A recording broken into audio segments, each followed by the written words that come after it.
Looks like we made it to part 5, everyone. Let's see what happens here.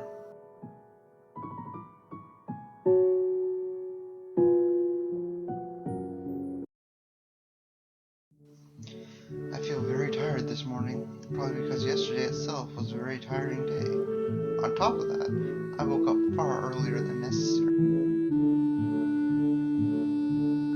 After saying hi to Shizune and Misha, I start doing the work as instructed from the board. It already looks like today is going to be heavy. I don't have a problem with that now, though.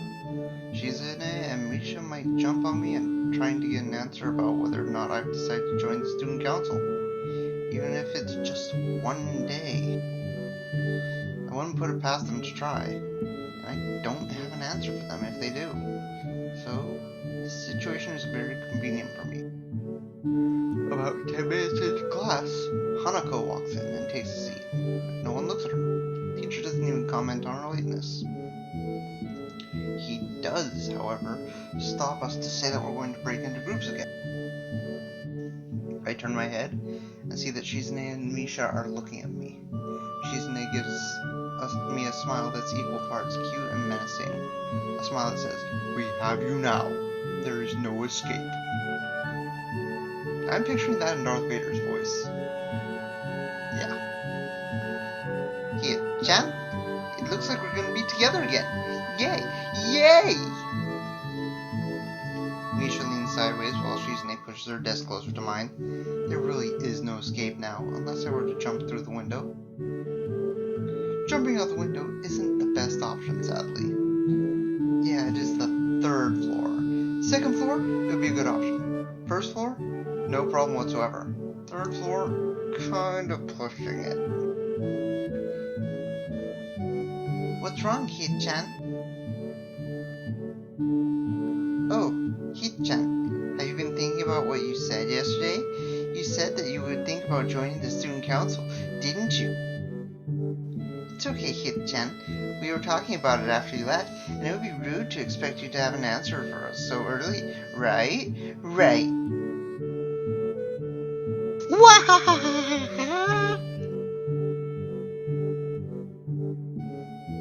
I'm so happy you two are able to have a laugh at my expense. I am more pleased to know that you both know how crazy the two of you can be. Now that that's over, Shizune snaps back into serious mode and smashes today's assignment with the back of her hand in an overly dramatic and important way. When I actually look at this stuff, it's mostly just reading. In fact, there are only 2 problems. Only 2. I also want to say something about how her rush to get started seems a bit much considering the small amount of work. In fact, Shizune probably knows how little there is and just simply doesn't care. Yeah. Seems like the workload doesn't matter to her as much as the fact that there is work. The actual amount is unimportant. She approaches everything with the same level of ambition. While I'm reading, I let my eyes wander around the room and catch Hanako trying her hand at solving the problems. It looks like she's working alone. Can't remember seeing her working with other people before. Thinking back to how shy she is, it's understandable. Hey, that girl over there. Huh? Who, Hie-chan? Her, Hanako, over there. Does she always work alone? I think so, Hie-chan. Do you feel sorry for her because she's alone? I was just thinking that maybe she could work with us or something?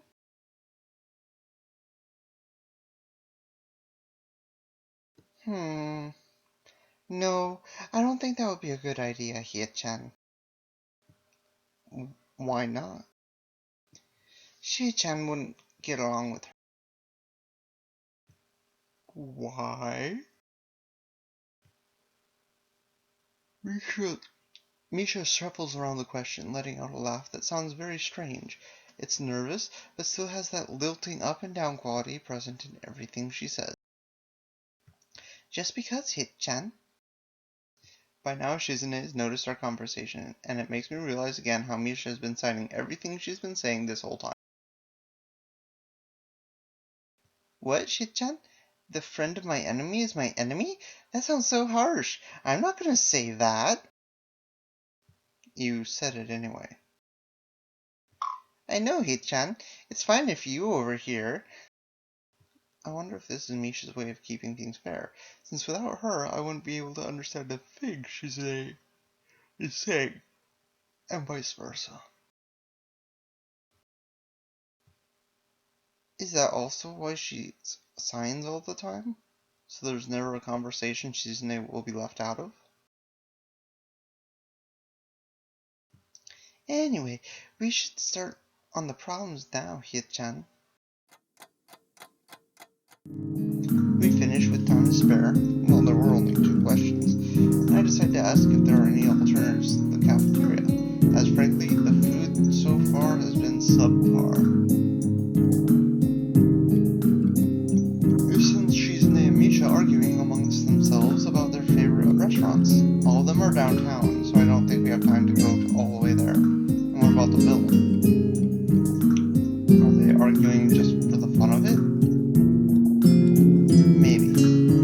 They seem so distracted by it they don't even notice the start of the actual lunch break. I look over my shoulder towards the back of the classroom. She seems to be studying her notes from the previous class. It's an odd sight. Everyone else in the class is busying themselves with the lunch break. Socializing, gossiping, rearranging desks. The only one with actual lunch is mixed in and chattering like everyone else. Only interrupted by short bouts of eating.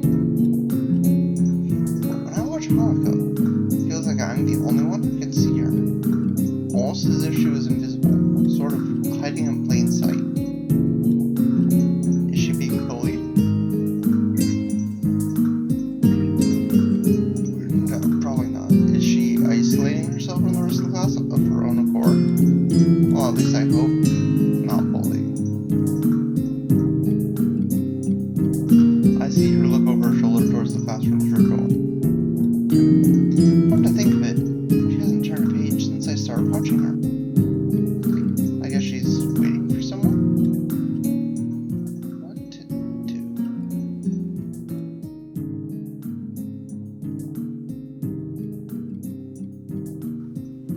Which one? I think... Well, reading my book wouldn't accomplish... Nope!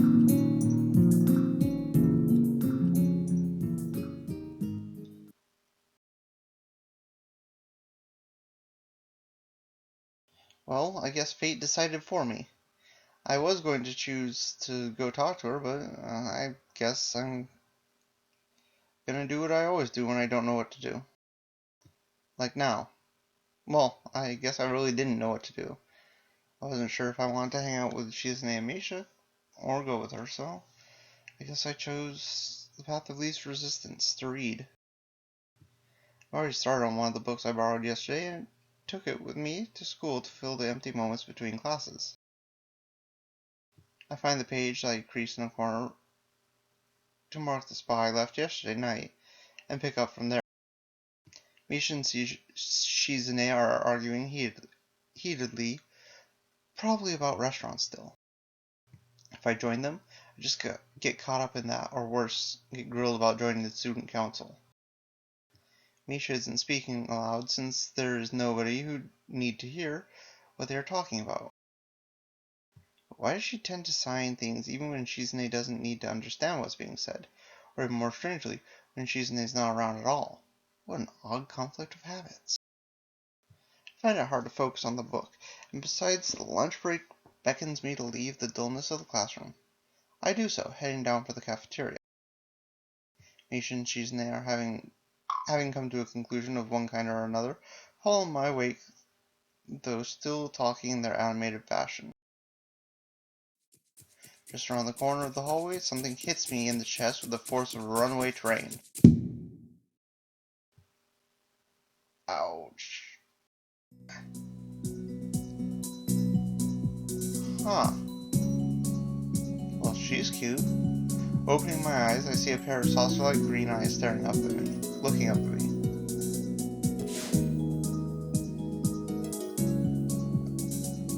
Oh. They belong to the perpetrator, a short girl who bumped into me and has now fallen down onto the hallway floor. She wears a PE uniform and a very worried frown. The former strikes me as a rather strange thing to have during a lunch break. More striking than that, though, is that she doesn't have legs. Or she does, but they're not flesh and bone. Her pale and very much flesh and bone thighs end in shins, and feet made of some black metallic or plastic-like material. They look disturbingly artificial and unnatural. It almost makes me forget that my chest is hurting. You know, those are actually the kind of legs that they use in Olympic races.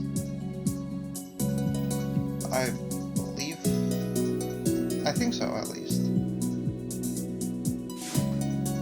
The girl winces a little and rubs her nose and jumps up. Oh man. Hey, are you alright? I'm sorry about that. Really? I wasn't looking where I was going, and you just came out of nowhere. Sorry. She's looking really apologetic in the hurt puppy way of looking apologetic. I quickly forget about being angry or anything, since pretty much hurt puppies are my weak spot. They really are. Just can't handle a hurt puppy. Just, yeah. It's okay. Don't worry about it. Ouch.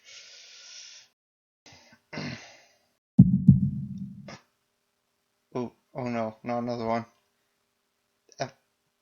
Did I just kill myself by choosing to read the book instead of going with Hanako or Shizune?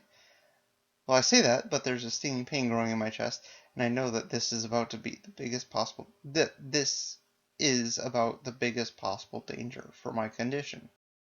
Don't overexert yourself, don't forget your medication, and most of all, don't get hit in the chest. I try to rub my solar plexus to chase the pain away, holding my breath in an attempt to hear my heartbeat. I've actually done exactly that to stop that same kind of pain. Huh. It seems normal now. Hey, should I get the nurse? The worried, high-pitched voice of the girl snaps me out of it. I stared at her for a few seconds, dumbfounded, until I realized that I probably looked worse off than I really was. Doubled over myself and looking all tense. Damn. I'm overly worried about my heart. No need. I'm fine. Managing to say something in response, I pull myself upright, feeling my sore ribs one last time, and take a deep breath. She just knocked the wind out of me. Big time, but it's nothing more than that. Well, at least he's not dead. You sure you're okay? I hit you pretty hard. It's okay, I said I was fine. And nothing's broken. No harm done. Well, other than your heart. Your heart's broken, man. That's good. I feel a hand on my shoulder at the same time. The girl's eyes widen.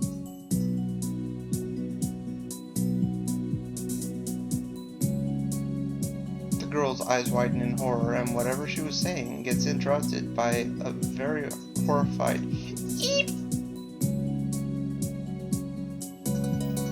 Oh, they were behind me. I don't have to look behind me because Shizune is already shoving me aside and stomping over to the girl, signing furiously at her. Miss Ibarazaki, I saw that. Running in the halls is strictly forbidden. Misha translates right on Shizune's tail. Her voice is girlishly playful, not full of the divine fury as Shizune's arm movements would seem to call for. Sorry, I was just going to get some stuff. And I was in kind of a hurry.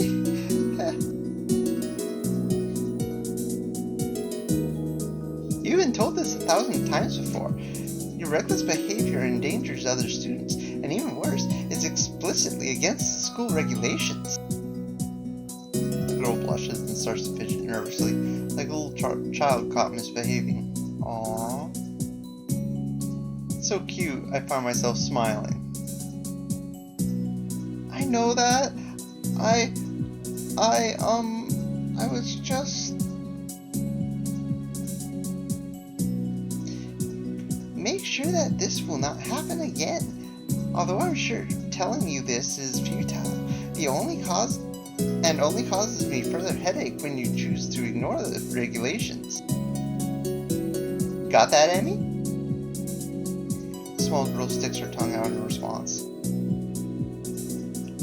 I gotta go. Teacher will have my head. I promised to help with the punter house, but I went running instead. Sorry, but I gotta change and everything. And she runs off. Emmy, huh? Well, before Misha or Shizune or I can say anything, she's already bolted from where she was a second ago, almost halfway towards the stairwell.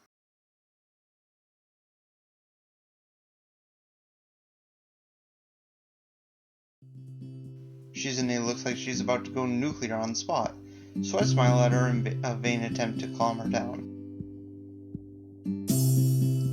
Are you okay, Hit-chan? The Ibarozaki girl is always like that, causing trouble for others. You know, I'm pretty sure Shizune wouldn't call me Hit-chan.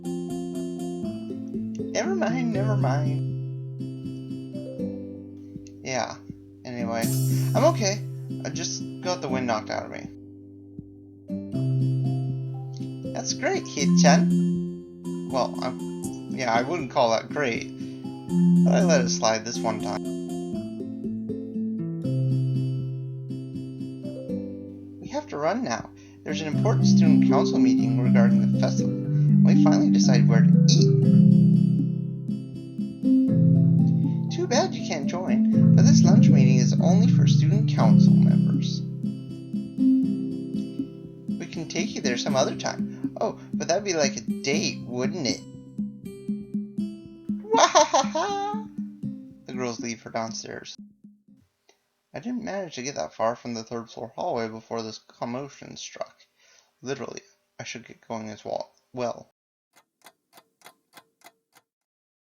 The lunch and the afternoon class pass uneventfully. I read most of the book I had started yesterday and eat some of the mostly inedible offerings of the cafeteria. The class is tiresome. The teacher seems like an okay person despite the weird first impression I got, and the material is relatively interesting. However, the way he teaches is really bizarre. It's as if he expects everyone is a natural genius. When the final bell sounds, I realize that there's still a lot of time left in the day, and I'm left wondering what to do. It's odd. At the hospital I had 24 hours a day of free time, but here, filling the considerably shorter hours feels difficult. Everyone else leaves, and I'm left alone with the teacher. Muto is explaining the assignment sheets we were working on earlier. Examining the assignment sheets we were working on earlier, marking them with a red ball pen. Raising his eyes from his papers briefly, he notices me and furrows his brow. What is it, Nakai? I jump at him addressing me, but I guess it's natural to spark some conversation since there's nobody else around. Nothing. Thinking about what I do after school. The teacher slowly puts the cap on his pen and is holding the pen he is holding and arranges his papers onto a stack, clacking it against the desk twice.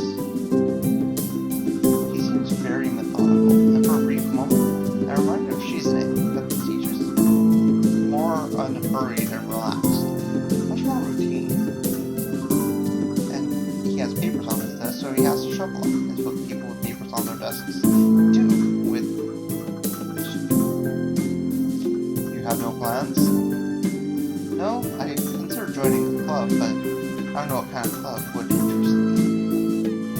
Go observe a meeting of someone else's club. Might pique your interest. I guess. I don't know how to continue from there. Muto looks at me in a way that makes me really want to take the words back to avoid a conversation. But I can't. So I have to forge ahead. I just don't know how to deal with people. I mean, the other students. I'm talking to people and everything, so it's not that. I'm being isolated or anything. I just don't know what to think about the disabilities. Like, it feels that I'm being impolite if I pay attention to them, and it's weird to ignore them. Damned if I do, damned if I don't. The teacher scratches his cheek absentmindedly, looking very unresponsive. These things are only an issue if you make them one. You can talk normally with someone even if they're blind or something. Try to look behind the superficial. There's not a single student here who isn't just a normal kid, behind whatever they might seem at first glance. He says the same thing Yuko did. I know they're right, but it's hard. How can you not consider, for example, Shizune's deafness when the only way to communicate with her is to talk through Misha? Or Hanako. It's not like you can show her face. But I'm interrupted by the door of the classroom suddenly slamming open. Teacher! Misha crashes in, hands straight in an enthusiastic greeting, her voice loud and lively enough to wake the dead from their grave. She starts towards the teacher's desk, with her bouncing step, hands energetically swinging with the rhythm. Muto, visibly dismayed at the interruption and Misha in general, slumps in his chair. Mikado? Misha stops in her tracks and looks around cluelessly as if she's sensing from his tone that something's wrong. She has no idea what. Yes. We have talked about volume control before. Yes! But she doesn't lower her voice at all, and the teacher just rubs his eye. So, what is it? We need help! We're running out of supplies for those festival stands. This is a distress! She waves a pink slip of paper she's holding around. So, go get more supplies from the art room. What's the problem with that? Plywood! Plywood is always the problem. Last time we wanted more, there was only a little, but that time we just took it all and went with that. Now there's none left. So, do you know where there is some? I don't understand. How would I know? Shit-chan, I mean, the president thought a teacher would know if there was plywood. Was she wrong? Muto looks like he's in great pain, frowning with his entire essence. And Misha doesn't get it at all. Unless she's oblivious. Looking at the two of them communicate is terrible. Like looking at a man being tortured by drilling his skull open while blasting pop music at full volume at the same time. Well, she does have the drills already part of her hair, and it's bright pink, so yeah, it fits. I'm afraid I have no idea if there's any plywood in the school, let alone where it would be if there wasn't. Oh, what should I do? Perhaps try and find Mr. Nomiya? I'm quite sure he would know where to find everything you need. You'd have to pry them from his cold, dead hands, but that's a different matter. I don't have time, we're so busy! She holds her head in both of her hands, looking as despairing as possible for a person like her. Without even noticing, she crumples the note she's holding against her hair. I shouldn't even be fetching these things. There's so much to do, and we're falling behind the schedule. Muto looks at her gravely and then suddenly smiles. Smiling doesn't really fit his face. I think it would be better if he didn't. I wonder if you could get some temporary help. He switches to staring at me focusedly. with no hard expression, no, as if trying to no. Say go make no some. I already have made friends with her, and but I wanted, but uh, I guess I can give you a hand. You can? Thanks, Hit-chan. You really are nice. She pauses, doing a double take, and then points at me with her finger, yelping, "Ah!" and looking very puzzled. To think of it, what's Hit-chan doing here? Class is over. You should be having fun. We just had a little chat. Oh no, it's not detention, is it? Are you in trouble, Hit-chan? No, I'm not. Is Hit-chan in trouble, teacher? I just said I'm not. No, he's... Thank you, Muto. Muto sighs deeply, and I feel that I have to help Misha to get her off the teacher's back. So, what do you need? Here's a list. I can try and find the plywood from somewhere if there's none in the art room. She offers me the note she's holding. I take it, hesitating a bit. I said I'd help you, but this has no implications on whether I'm joining the council or not. Aww. Still, thanks, Hit-chan. Try to be quick. We are in stall building street now. We must hurry, hurry, hurry. She bounces out of the classroom, leaving me and the teacher looking at each other with something that feels like a silent agreement. Well, there you have it, Nakai. You should have something to do now. Please don't sound so smug. Looking at the list with a number of items ranging from paint to plywood, all written with small, neat handwriting that is undoubtedly Shizune's. I heave a sigh. I'll be going then. Waving the long list limply at the teacher, I exit to the hallway. The classrooms closest to ours are designated belonging to classes 3-1 and 3-2 on the right side and 3-4 on the left side, each door looking exactly the same. Further down the corridor, still with identical doors, are rooms that I didn't think were used for class. I guess the art room is not a classroom as such. I carefully push open the furthest door and peek in. It's a classroom, but it seems rather badly kept or non-use. Am I in the right place? Desks and chairs are all around the room, and a thin layer of dust has settled on them. There are some easels in the corner, so this looks like the right place. The room is flushed in sunlight from the big windows, shadows creeping all over the desk. Speaking of dust, specks of dust are dancing in the stagnant air, making the beams of light almost visible. Jokingly, I call out into the empty room, "Anybody up?" Something catches my eye, and I stop mid-sentence.